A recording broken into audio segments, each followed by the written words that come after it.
If they wanted to seize your property with soldiers, you'd see it coming. You'd resist. You'd film it. You'd fight it in court. So they won't use soldiers. They'll use spreadsheets. And if that sounds dramatic, watch what happens in the next 60 seconds, because the mechanism I'm about to describe doesn't start with a raid. It starts with a reclassification. Right now, in multiple countries, assets are being relabeled in ways that change what you can do with them. Your house, your car, your savings, your business equipment, your rental property, not as things you own outright, but as things you're allowed to keep if you meet requirements that keep changing. And the requirements? They're getting expensive, fast. Here's the part most people miss. This isn't a future risk you can ignore until one day. In many places, the legal and administrative infrastructure already exists.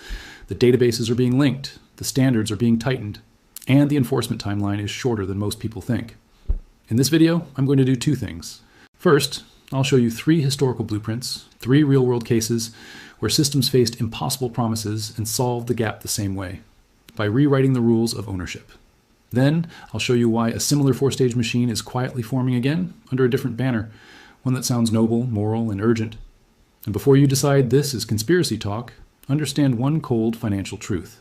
When systems can't pay their promises, they don't default the way individuals do. They transfer.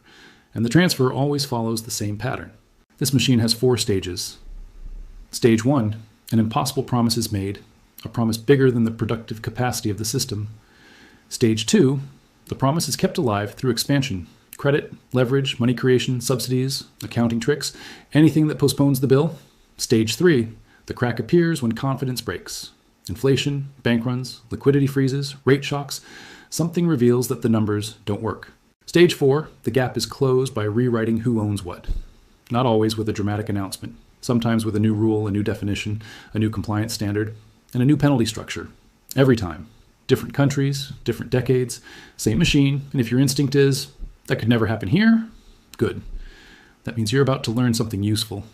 Because the people who lose in stage 4 are almost always the same.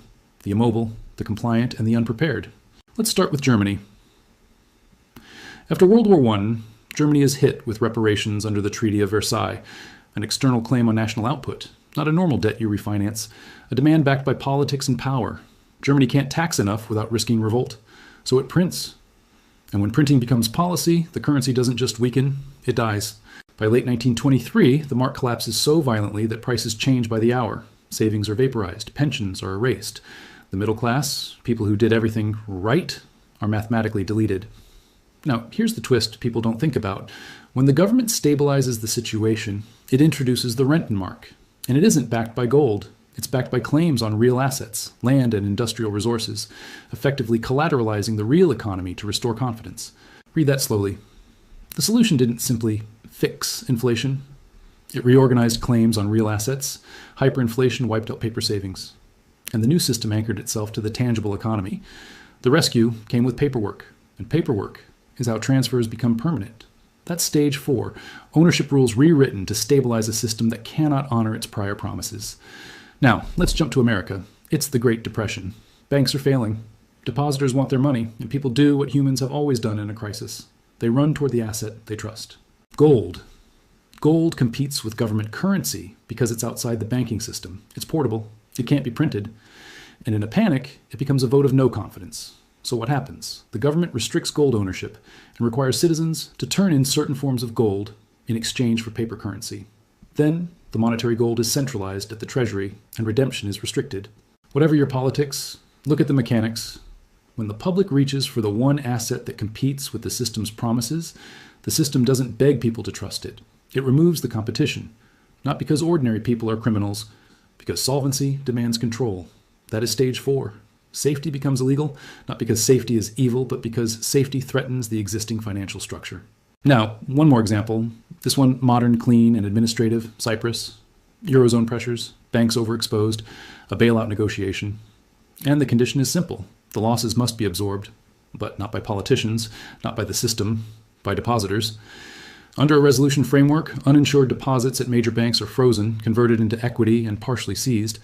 It's not described as theft. It's described as recapitalization. That is 21st century confiscation. Legal, bureaucratic, efficient, and framed as necessity. No soldiers, no chaos. Just forms, rules, and an updated account statement. Different eras, same machine.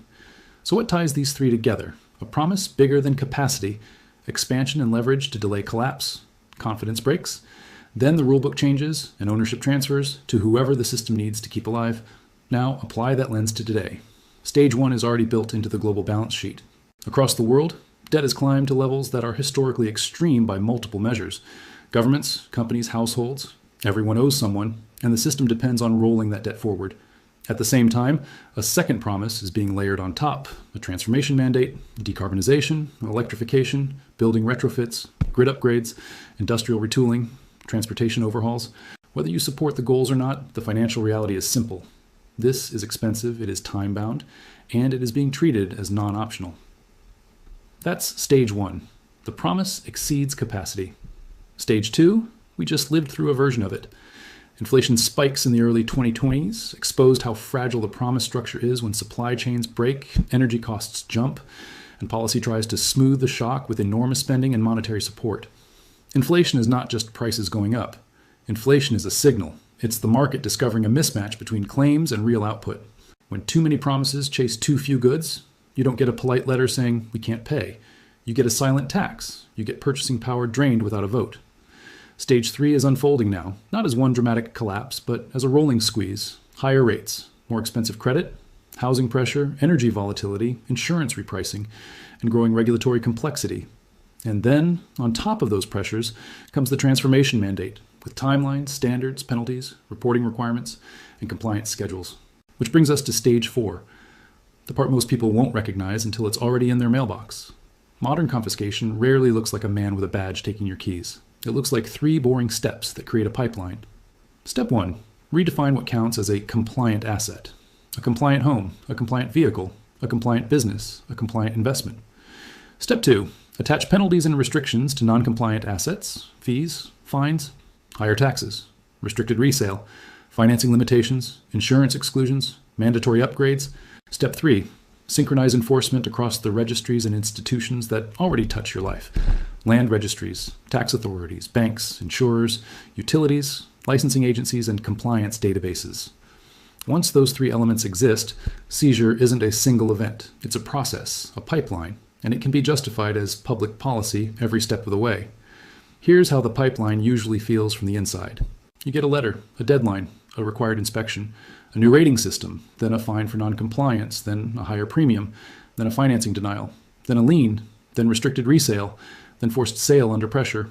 You don't feel confiscated at first. You feel managed. You feel nudged until the math corners you. And once the infrastructure exists, it rarely disappears. Penalties don't get repealed. They get expanded. Databases don't get dismantled. They get integrated. Standards don't relax. They ratchet. This is how stage 4 becomes permanent. Now, let's talk about who gets hit. When systems need assets, they don't target the richest first. Not because the richest are innocent, but because the richest are mobile. They can move capital across borders. They can restructure ownership. They can hire teams. They can negotiate. The easier targets are the ones with registered, visible, immobile assets. The middle class, people with a house on a deed, a car with a title, a salary that's trackable, a savings account that's inside the banking system, a small business with permits. You don't need a dictatorship to pressure those people. You just need municipal enforcement and a deadline. You need a compliance classification attached to a property record. You need a penalty structure that escalates because the middle class can't outrun the spreadsheet. And the green transition inside a debt-saturated system can become a sorting mechanism. If you can afford the upgrades, you stay in the game. If you can't, you sell under pressure, or you default, or you get penalized until compliance becomes impossible. And when many people are forced to sell, who buys? Those with cheaper capital, institutional access, longer time horizons, and the ability to absorb regulatory costs. That's not a moral statement. That's just how markets behave when rules change and liquidity dries up. Let me be very clear. This is not an argument about whether emissions matter, or whether clean energy is good, or whether sustainability is important. You can support the goal and still analyze the mechanism, because the mechanism is financial and administrative. It doesn't care about your politics.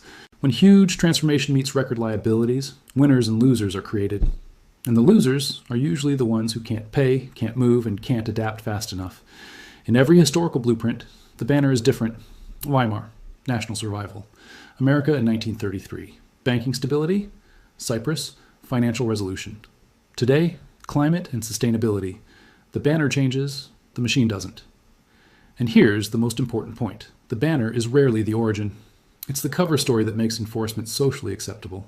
Once the infrastructure exists, the original intention matters less than who controls it and what they do when the next crisis demands a sacrifice. Because crises don't ask permission. They demand collateral. So what do you do with this? Not panic, not doom scroll, not fantasize about dramatic collapse. You get practical. Number 1, stop depending on fragile promises. If your lifestyle requires permanently cheap credit, stable energy prices, and light regulation, you are exposed when those conditions change. Run your finances like you might face higher costs and tighter rules, because you might. Number 2, learn your enforcement pathways. Every jurisdiction is different, but the pipeline is universal. Fines, code enforcement, property tax adjustments, insurance requirements, financing conditions, utility compliance, and resale classification. You don't need secret police. You need paperwork and deadlines. Know which agencies touch your assets and under what authority. If you don't know, you're not free. You're simply unaudited.